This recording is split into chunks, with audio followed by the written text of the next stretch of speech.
10,000 books, 2,000 years of searching, millions of dollars spent on expeditions, and not a single stone, not a single column, not a single convincing piece of evidence.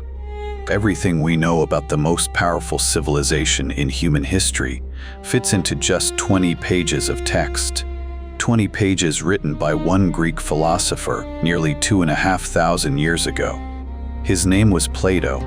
Over these 2,000 years, more than 10,000 volumes have been written about Atlantis, hundreds of millions of words. Yet all of them are nothing more than attempts to decode those same 20 pages. We have sifted through oceans of text to understand one thing. What did Plato actually say, and where should we be looking for this damn Atlantis? Plato told a story he had heard from his ancestor Solon, and Solon heard it from Egyptian priests. But the priests didn't just say there was once a land. They gave coordinates beyond the Pillars of Hercules, what we now call the Strait of Gibraltar. Then come the numbers. The Atlantean army, 840,000 warriors, the fleet, 1,200 ships, vessels from all over the world entered its harbors. The city had concentric canals, a golden wall surrounding the temple of Poseidon, elephants, horses, 2 harvests a year, an idol that ended in an instant. Zeus grew angry. An earthquake struck, followed by a flood, and in a single day and night Atlantis sank beneath the sea. Around 9,500 years before our era, Plato insists. The date is exact.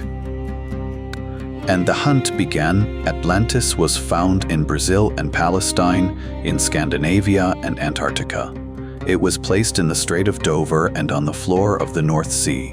Every researcher pulled the narrative in their own direction, but the real breakthrough came when scientists turned their attention to the map of the Eastern Mediterranean, the island of Santorini. In antiquity, it was called Thera, a near-perfect ring with a volcano at its center, the same volcano that around 1600 BCE erupted with a force comparable to 1,000 nuclear bombs. It wiped out the Minoan civilization. The tsunami pushed 3 kilometers inland. The Egyptians recorded it as the wrath of the gods.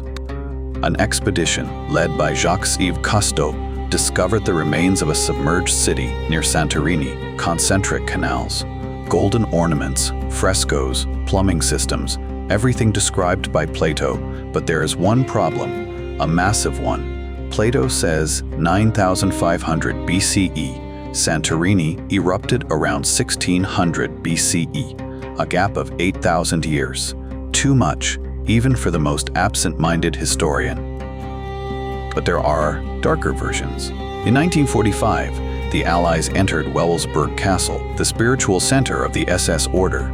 In the personal library of Heinrich Himmler, they found books about Atlantis, worn out from constant reading, covered in handwritten notes. Himmler believed. P believed in the so-called ice theory of Hans Harbinger. According to it, Atlantis was inhabited by a super race that had arrived from space.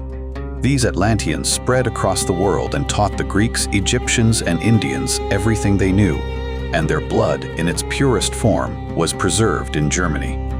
Himmler sent dozens of expeditions to Tibet, the Andes, and the ocean floor. He wasn't searching for artifacts, he was searching for justification for a racial theory that would later lead to the Holocaust. The search for a lost paradise turned into hell on Earth, and that is not a metaphor. But what if Plato wasn't wrong after all? In the late 20th century, the research vessel Vityaz carried out 2 expeditions in 1981 and 1984. They explored the Atlantic seabed between Spain, Cuba, and the Azores, and they found something that shouldn't have been there. Submerged cities, artificial stone blocks, roads, and inscriptions that remain undeciphered to this day. Geologists today say that around 11,500 years ago, an asteroid struck near what is now Florida. Its mass, hundreds of billions of tons. The impact shifted Earth's axis.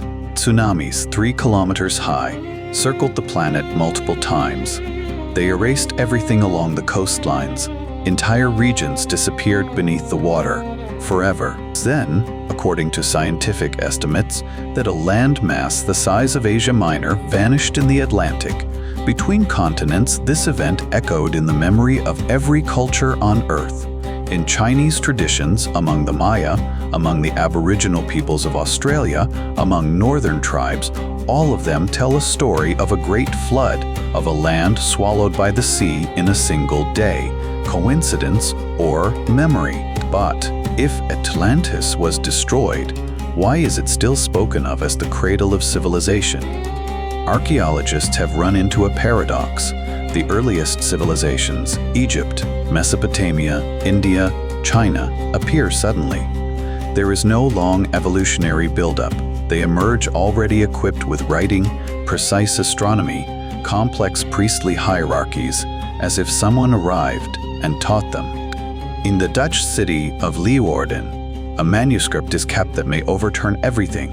Its age is estimated at 8,000 years. It speaks of the land of Atlantis, of great ships of trade between continents, and most importantly, of a catastrophe, and of those who survived, to quote, "Those who survived the catastrophe moved to other lands, exterminating the local inhabitants or enslaving them."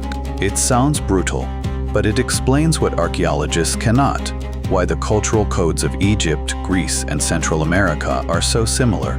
Pyramids, solar calendars, priesthood hierarchies, myths of the serpent dragon.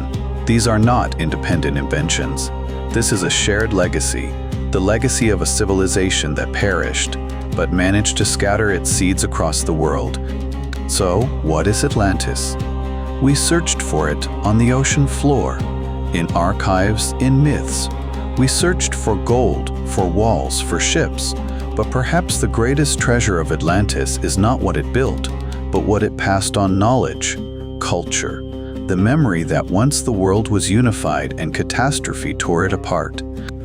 Atlantis vanished into the abyss, but if its people carried knowledge to Egypt, Greece, India, to the Americas, then it never truly died.